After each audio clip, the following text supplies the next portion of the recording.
Hello everyone. Hope this video finds you well. Hope you are doing well, and I hope that the Lord is blessing you, whoever is watching this. And we're making this video once again for our church. We'll post it on our church YouTube account. We're posting this video to talk about theology and just to learn some things. And it's always great to talk about God and hear about God, especially in today's climate. And we live in a world where it seems like there's constant distractions to pull you away from God. So we're here to hopefully remedy that. Okay, so our first series is going to be on systematic theology. And the first question that would come up is, you've probably heard before, why do we need to know systematic theology? I mean, you've probably heard this before. I've heard this before. Is systematic theology biblical? Should we even pursue it? Or is it just a bunch of extra stuff outside of the Bible where we're reading something into the text? First way we can answer that is there's no way around it. You're going to have a grid, and you're going to have some way where you look at the Bible. And so you have to bring some sort of system. So that's one way to respond to it. Another way, which the other side, this is not a response, the other side has said is that, well, maybe this could be a little bit more of a sophisticated pushback against studying theology. Would say, well, when you look at the pagan world, the whole idea of systematic theology, that really kind of comes out of the Greek world, right? So what they mean by that is the Greeks kind of understood things at a hierarchy, with God being the top, with God being the topic of the chain. So you'd have like matter down here, other things. Then you get to like spirits, and then at the top is the great spirit, the unmoved mover, God. And so what people have said is that well, what you're doing if you study systematic theology is that you're taking like ancient Greek or some form of like ancient paganism, and you're imposing it onto the text. Well, and not to flippantly just pass by this critique, we always have to guard, because you can read certain things onto the Bible. Like you could do certain cultural context of, well, this was happening in the Bible's culture in the Old Testament with these treaties and these covenants, and then you can actually read that onto Scripture, and you're imposing something. And you can do that with systematic theology sometimes if you're not careful, especially when you're interpreting a text. You could take like something from outside of the text, and you can bring it onto the text, and you can say, well, the Bible's saying this, and it's not saying that, it's saying something else. You're bringing something onto it. So nuancing it and realizing that can be a valid critique. So then why do systematic theology? Well, first of all, I actually do think systematic theology is biblical. God is a systematic God. There was a Puritan at one time who somebody said, why are you so precise and all over theology? And he says, because we worship a precise God. And it makes kind of sense. Look at how ordered the world is. I mean, I'm sure you've heard of this argument for the fine-tuning of the universe, that if any of the measurements of the universe were off just in the most minuscule, nth degree, then the universe would cease to exist. I mean, we live in a super precise universe, and we live in a universe that we're going to put forth as pattern after God, or God has patterned creation after himself. We live in kind of a systematic, patterned universe, right? So, I mean, I think just from right there, you can kind of see where, well, I mean, there you go. But we're not going to stay there. The beginning of, we'll go to the Bible, and we'll continually go to the Bible. When you look at John, Logia, right? When it says, in the beginning was the Word. If you look there, it could say, in the beginning was the Logos. Logia just means making sense of something. When the Apostle John is writing in the prologue of John, and we went through that as a church when we preached, when we started John takes two concepts. He takes the concept of wisdom, right? Logos, wisdom, that comes from Proverbs. So by the time from the Septuagint, which was a Greek translation of the Old Testament, and you have certain figures, Philo, and so they start to use, this is a big conversation, I'm going to sum it up. They use logia as kind of as the logos that was in Proverbs, right? The order, the wisdom, and the personified wisdom of God that comes from behind. So you have a Jewish concept of what logia is.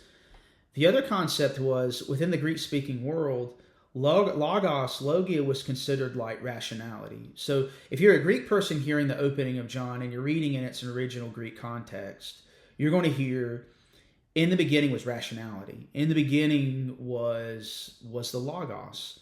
What John does, the Apostle John, is he takes that Jewish concept and that Greek concept and he puts it together to center on Jesus Christ. That Jesus Christ is the wisdom, is the revelation of God. But Jesus Christ, as Paul will say in Colossians, he's the firstborn, he's the pinnacle, he's the upholder of all of the earth. And Jesus is rationality. That's what John's getting at right there. Jesus is order. Sin is chaos. And so right there within that concept of the logos, and I would encourage you, I'm sure you just find some stuff on the internet if you look it up yourself and just look at it. Within that concept, Jesus is rational. There's a system to it. There's things that are put together. So right there, that's how we can respond to it in one sense. And next, so there we go. So that's one of the reasons we don't have time to get to a huge apologetic of it. So what is theology? What is systematic theology? There's all these different definitions for it.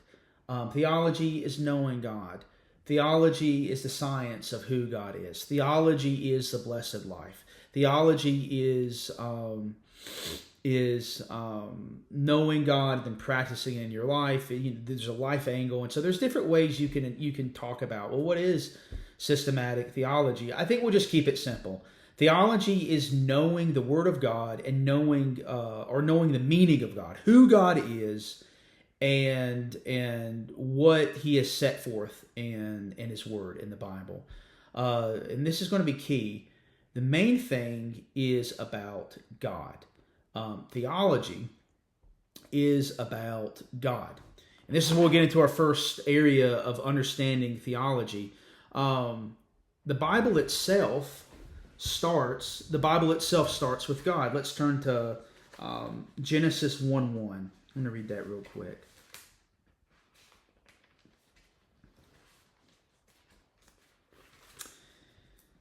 In the beginning, God created the heavens and the earth.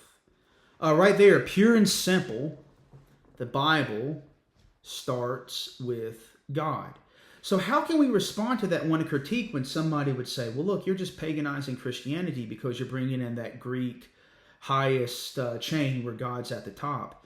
Well, we would make the case the Bible starts with God. The Bible starts with God. And it says that He is the highest. He is the absolute. Another response to that is that just because pagans, and this, we'll get into this later in future references, just because people who are from other parts of the world make some observations, well, they're made in the image of God. They have intuitions. They're programmed. It's almost like they're pre-programmed in a world that's been made by God. So, of course, there's going to be some observations that could line up with what we see in the Bible. So, just going back, Genesis 1:1, in the beginning, God created the heavens and the earth. The Bible's about God. It starts with the existence of God who creates all things out of nothing. And what this is called is ex nihilo, that God creates out of nothing. He's the only one who can do that. I think the Hebrew words are tohu bohu. And what it means is that we can create things. I just went with my wife. We got a Mother's Day craft where people crafted things. They all use materials to bring that about. God is self-existence. He creates out of nothing. And the Bible begins by basically making that assumption, or making that truth fact, is that God creates out of nothing. Now let's go to John. Let's read the prologue of John, because that's helpful for a starting point for theology too. We'll go to John 1:1. or the prologue of John, and we'll read the first verses of it. In the beginning, so this is obviously about God, or about Genesis 1:1. In the beginning was the Word, and the Word was with God, and the Word was God. He was in the beginning with God. All things were made through him, and without him nothing was made that was made. In him was life, and the life was the light of men. And the light shines in the darkness, and the darkness did not comprehend it. So here you see the difference between John and Genesis. Genesis is taking you back to, like, you look out and you see this material world. How was it created? Well, God spoke it through divine fiat. He spoke his word and created everything from his mere word. What John does is John goes back before existence, and says, the Word was with God. You know, the interesting thing is when it says in the prologue of John that the Word was with God.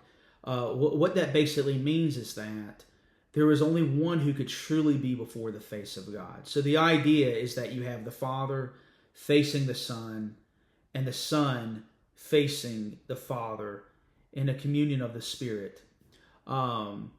You know, the cherubim, they have to shield their eyes. They cannot stand before the most holy and blazing God. And so right here, this is a claim to divinity through Jesus, because no creation can be with God as Jesus Christ is. So we start with the inner Trinitarian life of God. That's where John 1:1 goes back. And that's different, because if you look at Matthew and Luke, they start with genealogies. Luke starts with Adam, saying, look, he was a created man. This is who Jesus came through. Then you have the Matthew and the Abrahamic patriarchs. It says, look, our Messiah comes through the line of Abraham. And they're really getting at kind of like the humanity aspect of coming from that lineage. And so I think we'll pause there, because I want to keep these at 10 minutes.